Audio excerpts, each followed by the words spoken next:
അസ്സലാമു അലൈക്കും വറഹ്മത്തുള്ളാഹി. പ്രിയമുള്ള മുഅ്മിനീങ്ങളെ, നമ്മളെല്ലാവരും അള്ളാഹുവിലേക്ക് സദാ കൈകൾ മലർത്തി ദുആ ചെയ്യുന്നവരാണ്.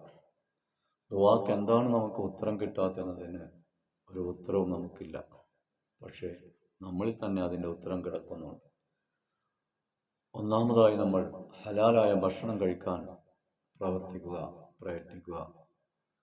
രണ്ടാമതായി നമ്മൾ നമ്മുടെ മാതാപിതാക്കൾക്ക് ഹിദമ ചെയ്തുകൊണ്ട് അവരെ സ്നേഹിച്ച് ബഹുമാനിച്ച് അവർക്ക് വേണ്ടതെല്ലാം ചെയ്തു കൊടുത്ത് അവരെ പൊരുത്തം നേടുക.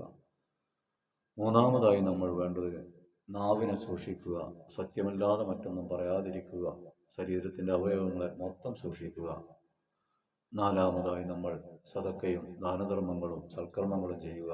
അഞ്ചാമതായി നമ്മൾ 5 വഖത്ത് നമസ്കാരം കൃത്യസമയത്ത് തന്നെ നിർവഹിച്ചാൽ തീർച്ചയായും ദുആക്ക് ഉത്തരം കിട്ടുക തന്നെ ചെയ്യും. അല്ലാഹു സുബ്ഹാനഹു വ തആല ദുആക്ക് ഉത്തരം കിട്ടുന്നവരിൽ നമ്മളെ ഉൾപ്പെടുത്തി നമ്മുടെ ദുആക്ക് ഉത്തരം നൽകി ദുനിയാവിലും ആഖിറത്തിലും വിജയിച്ച് മുത്ത് റസൂലുള്ളാഹിന്റെ ചാരത്ത് നാളെ ജന്നാത്തുൽ ഫിർദൗസിൽ ഒരുമിച്ച് കൂടാൻ നാം എല്ലാവർക്കും അല്ലാഹു തൗഫീഖ് നൽകുമാറാകട്ടെ. അസ്സലാമു അലൈക്കും വറഹ്മത്തുള്ളാഹി.